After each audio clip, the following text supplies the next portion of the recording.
एक तो क्यों बोला, और दूसरा प्रश्न बड़ा वैलिड, आप उस समय का वो देख लीजिएगा एक बार निकलवा के, क्योंकि वो तो सब डिजिटल फॉर्म में है, प्रमाणिक है, ऐसा नहीं मेरे कहने से बदल नहीं सकता ना आपके कहने से बदल सकता। प्राण प्रतिष्ठा के कार्यक्रम में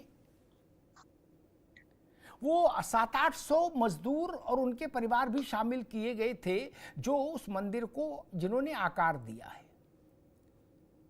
और प्रधानमंत्री खुद उनसे मिले थे। सम्मान के साथ विशिष्ट दीर्घा में उनके लिए व्यवस्था की गई थी। विवेक जी, उसमें दलित भी था, उसमें पिछड़ा भी था, उसमें पीडीए भी था, उसमें आदिवासी भी था, गिरिवासी भी था, वनवासी भी था। फिर ये झूठ क्यों फैलाया गया कि किसी को नहीं आने दिया गया?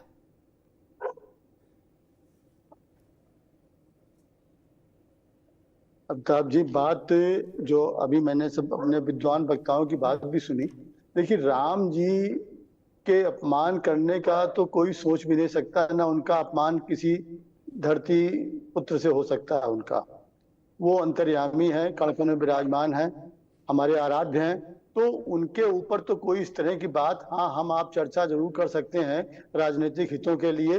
और बाकी ये सब जानते हैं कि इस शब्द को लेके राहुल जी का ये भाव नहीं था, और इस देश के किसी भी नागरिक का ये राम जी के प्रति भाव हो ही नहीं सकता है, किसी भी वर्ग का हो जो इस देश का वासी है, तो ये भाव नहीं हो सकता है, क्योंकि राम हमारे आराध्य हैं, हमारे नहीं पूरे देश के आराध्य हैं, और 7 करोड़ जो बाहर रहते हैं उनके भी आराध्य हैं, वो जो अभी भी हैं। तो इस तरह के अगर भाव उनका देखिए कहने वाला, आप रामायण में देखिए चौपाई जो लिखी है। विवेक भाई लेकिन मनमोहन सिंह के समय में, एक मिनट विवेक भाई, मनमोहन सिंह के समय में आपकी ही सरकार ने एफिडेविट दिया था। और बाकी राम जी का अपमान कोई नहीं कर सकता है। राम जी के अपमान की बात करने वाले वही हैं जो उनके ठेकेदार बनते हैं, जो उनके पेटेंट वाली बात करते हैं। राम जी की हिंदू धर्म की आस्था पे या राम जी के ऊपर कोई किसी की जरूरत नहीं, देश किसी नागरिक की है भाई, वो उनकी शान के खिलाफ। विवेक भाई एक मिनट, आपकी सरकार मनमोहन सिंह के समय में आपकी सरकार ने लिखत पढ़त में एफिडेविट दिया था, मुंसिफ क्या नहीं, सुप्रीम कोर्ट में, कि राम का अस्तित्व नहीं है, यह काल्पनिक पात्र है भारत के लोक जीवन का। ये आपकी सरकार ने दिया था, और आप कह रहे हो कि राम हमारे कण-कण में है। नहीं, कोई सोच नहीं सकता उनके अपमान करने की। अमिताभ जी, कोर्ट में जब केस होता है तो हर अपना पार्टी अपना पक्ष रखती है। अरे भाई, तो बाप को बाप नहीं कहेंगे, कोर्ट में केस चलेगा तो उस फैसले का सबने सम्मान किया। अरे भाई, बाप को फैसला आया। दादा एक मिनट, बाप को चिंटू बोल देंगे कोर्ट में एफिडेविट देके, बोले नहीं हमारा चिंटू है। बाप को ऐसा तो नहीं कर सकते ना, बाप तो बाप ही रहेगा, कोर्ट में केस चले चाहे अंतरराष्ट्रीय न्यायालय में केस चले। भाई अमिताभ जी, वो किस संदर्भ में बात करी गई थी? राम सेतु, राम सेतु, हाँ राम सेतु जी, जिसको आज तक भाजपा ने 10 सालों में, अरे हम कह रहे भाजपा ने गड़बड़ भैया कोशिशों के बाद में भी विवेक जी राम के इतने मानने वाले हैं। अरे तो राम के उस राम सेतु के संदर्भ में हुआ था, भाजपा ने खुद मोहर लगाई कि कांग्रेस का सही था। एक मिनट ना, उसको राष्ट्रीय स्मारक बना देते। ठीक, एक मिनट रुक जाइए विवेक जी, अभी रुकिए, एक मिनट रुक जाइए। विषय ये नहीं मित्र, विचार विषय ये, कोई कैसा भी मुकदमा हो, मैं अपने परदादा को, परबाबा को, पिता को काल्पनिक बता दूंगा? मैं मूर्ख हूं क्या? कैसे बता दिया भारत की सरकार ने? हमारे वोट से चुन के जाने वाली सरकार ने राम को काल्पनिक घोषित कैसे कर दिया? वो राम सेतु के संदर्भ में था। अरे भाई दादा एक मिनट, विवेक भाई रुकना होगा ना, एक मिनट नहीं, इसमें एक अंतर है, मैं उस अंतर की ओर निगाह कर रख दूं, फिर ऋचा जी के पास जाऊं, ताकि तथ्य, अब ये बहस तो अनंत काल तक जीवित रहेगी ना। आज से 50 साल बाद भी कोई देखे तो वो कहेगा अमिताभ जी ने वो बात नहीं कही जो कहनी चाहिए थी उनको। आप अगर राम सेतु के लिए ये कहते, अरविंद जी गंभीर बात कह रहा हूं, अगर आपका एफिडेविट राम सेतु के लिए कहता कि ये काल्पनिक है, इस पुल का राम से कोई लेना देना नहीं सेतु से, तो भी मैं आपके साथ खड़ा हो जाता। क्या आपने सेतु नहीं, आपने कहा राम ही काल्पनिक है, यहां से विरोध शुरू होता है मित्र। ये इमारत मेरे पिताजी ने नहीं बनवाई, ये एफिडेविट चल जाएगा। मेरे पिताजी ही काल्पनिक थे, कैसे चल जाएगा? विवेक जी, पाप तो बड़े बड़े हुए, छोटे पाप नहीं हुए। इसलिए शंका पैदा होती है। और उस प्रश्न का उत्तर आपने नहीं दिया कि आखिर आप सब चारों लोग, नेहरू जी, इंदिरा जी, राजीव जी, राहुल जी, क्यों गए बाबर के यहां? ऐसा भी नहीं वहां तो दरिद्रता ही है कि कोई आप वहां कोई खजाना गड़ा है उसको लेने गए, नहीं, कुछ तो रीजन होगा भाई। ऐसे तो नहीं कोई जाता ना, कोई तो कारण होगा, कोई तो आत्मा की डोर बंधी होगी जो खींचती होगी। बिल्कुल होगा। एक डोर खींचे, दूजा खींचा चला आए। अमिताभ जी, जो नाथूराम गोडसे और उनके भक्तों के बीच में है, ये वही डोर है। ये ठीक नहीं, जो लेकिन राष्ट्रपिता के हत्यारे को लेके जो उनकी गुणगान करते हैं, ये वही डोर है जो नाथूराम गोडसे। ठीक है विवेक जी, रुकना होगा। ठीक है, ऋचा जी के पास आऊंगा। विवेक जी ये कहना चाह रहे हैं कि नाथूराम गोडसे ने गांधी को मारा, इस गुस्से में नेहरू जी, इंदिरा जी, राजीव जी, राहुल जी, प्रियंका जी, सब लोग बाबर के यहाँ जाना शुरू कर दिए। ऐसा है क्या ऋचा जी? अगर बापू आज होते और रघुपति राघव राजा राम गा रहे होते तो ये लोग शायद उसको भी नाच गाना बता देते। तो ये तो कांग्रेस पार्टी का असली चरित्र है।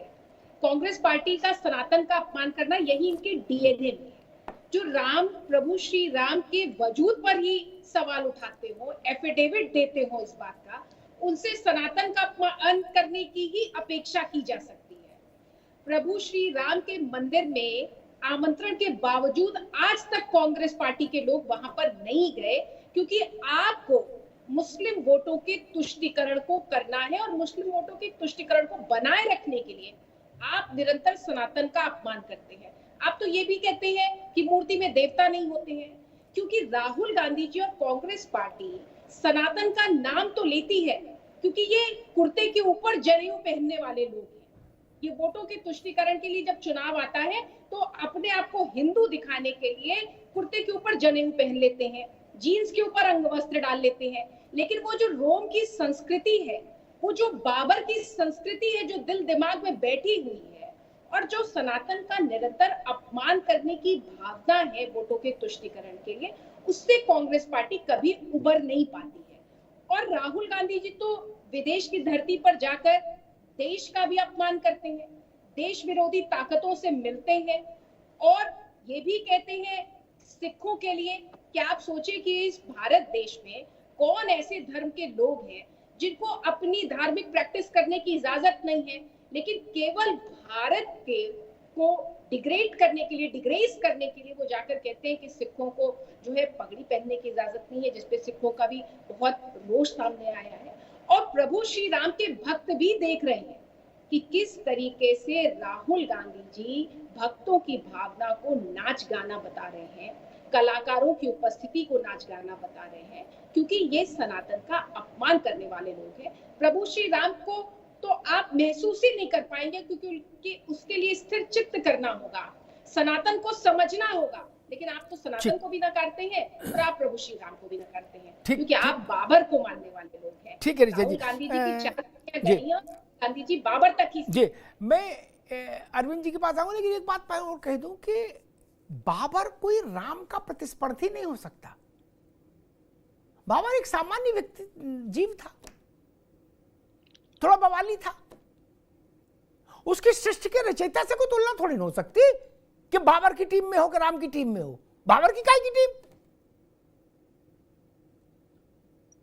अवाली मवाली की कोई टीम नहीं, और उनसे कहां तुलना हो सकती? नहीं। अरविंद जी, कांग्रेस कह रही है कि भाई वो बोलना कुछ और चाह रहे थे, बोलना अच्छी बात चाह रहे थे, बोल ऐसी गए, इसलिए बेनिफिट ऑफ डाउट देना चाहिए उनको। तो मैं ये कह रहा हूं कि बोलना कुछ और चाहते थे, ये बार बार होता है। तो जो बोलना वो चाहते हैं वही क्यों नहीं बोलते हैं? हर बार क्यों लीक से हट जाते हैं? नंबर एक। और दूसरा, मैं विवेक जी आपसे कहूंगा, गोस्वामी तुलसीदास की एक बहुत प्रसिद्ध पंक्ति है, जाको प्रिय न राम वैदेही तजिए ताहि कोट बैरी सम यद्यपि परम सनेही। आपने कहा राम कड़कड़ में बैठते हैं, लेकिन राहुल गांधी अपमानित करता है तो उसको तज दीजिए, उसके पक्ष में खड़े मत होइए, क्योंकि अंतिम समय जब आएगा तो हमारे वहां भी लोग बोलेंगे राम नाम सत्य है, और आपके मुख में भी गंगा जल डाल के बोला जाएगा राम नाम सत्य, राहुल गांधी सत्य नहीं होगा। मैं दूसरी बात कर रहा हूँ, विवेक जी महात्मा गांधी की बात कर रहे थे। महात्मा गांधी के तो राम आराध्य थे, महात्मा गांधी का तो भजन रघुपति राघव राजा राम होता था। गांधी में थोड़ी भी श्रद्धा रखने वाला व्यक्ति, परिवार या पार्टी क्या कभी हिमाकत कर सकती है कि वो कहे कि राम एक काल्पनिक चरित्र था? कदापि नहीं कर सकती। देखिए अमिताभ जी, राम के अस्तित्व को नकारने का प्रयास, भारत के देवी देवताओं के अस्तित्व को नकारने का प्रयास इस देश में विदेशी आक्रांताओं ने किया है। इसलिए चुन चुन के, चाहे वो राम का मंदिर हो या सोमनाथ का मंदिर हो या भारतवर्ष के जितने भी मंदिर हैं, चाहे बाबा विश्वनाथ का मंदिर है, उसको गिराया गया है। लेकिन स्वतंत्रता के बाद जब उसको प्रतिस्थापित करने का प्रयास किया गया तो ये गांधी नेहरू खानदान चट्टान जैसे सामने आया, और इनकी इच्छा नहीं थी कि किसी भी कीमत में भारत के पुरातन मंदिरों की प्रतिस्थापना हो। और केवल आरोप नहीं, मैंने के नायर वाला उदाहरण दिया, नेहरू ने कहा था कि राम लला की प्रतिमा को हटाया जाए। दूसरा, सोमनाथ का जब पुनरुद्धार राष्ट्रपति करा रहे थे तो नेहरू ने उस समय क्या क्या पत्र लिखे हैं, अमिताभ जी ने अपने कई में उसको विस्तार से बताया है। अरविंद जी, समय कम है। रावत जी, कांग्रेस कह रही है कि भाई उनको बेनिफिट ऑफ डाउट देना चाहिए, संदेह का लाभ राहुल गांधी को, वो बोलना कुछ और चाहते हैं, बोल कुछ और जाते हैं, क्या किया जाए? कोई भी बेनिफिट ऑफ, देखिए कोई भी, Amitabh ji, benefit of doubt 3 बार दिया जा सकता है। यानी गलती 1 बार माफ की जा सकती है, 2 बार, 3 बार, उसके बाद तो कोई माफी होती नहीं है। ये तो हजारों बार गलती कर चुके हैं, हर बार सनातन धर्म को कोसते हैं कहीं ना कहीं, हर बार सनातन धर्म पे हमला करते हैं, हर जगह हमला करते हैं। अभी धीरे धीरे कांग्रेस ने कुछ उनको समझाने की कोशिश की है कि भाई आप इस तरीके से मत बोलिए, नहीं तो जो बचा कुचा वोट बैंक है वो भी खत्म हो जाएगा। और वही एक कारण है कि जो कांग्रेस रसातल में जा रही है, उनको कोई एक लोटा पानी देने वाला नहीं मिल रहा। उसका यही एक कारण है कि सनातन धर्म के बार बार अपमान करना। अभी दयानिधि ने क्या बोला है, उस पर एक बयान नहीं आता। यहाँ अगर कोई सर तन से जुदा कोई कर दे तो उस पर एक बयान नहीं आता है। कहीं पर कोई हिंदू के साथ में अत्याचार हो जाए, बयान नहीं आता है। बांग्लादेश के अंदर कितना घोर अत्याचार हुआ, बलात्कार हुए, वहां पर उनको मारा गया, एक वहां पर किसी प्रकार की स्टेटमेंट नहीं आती है। तो ये कहीं ना कहीं ये बार बार गलतियां नहीं है, बेनिफिट ऑफ डाउट नहीं होता। ये कहीं ना कहीं राजनीति की ठीक है।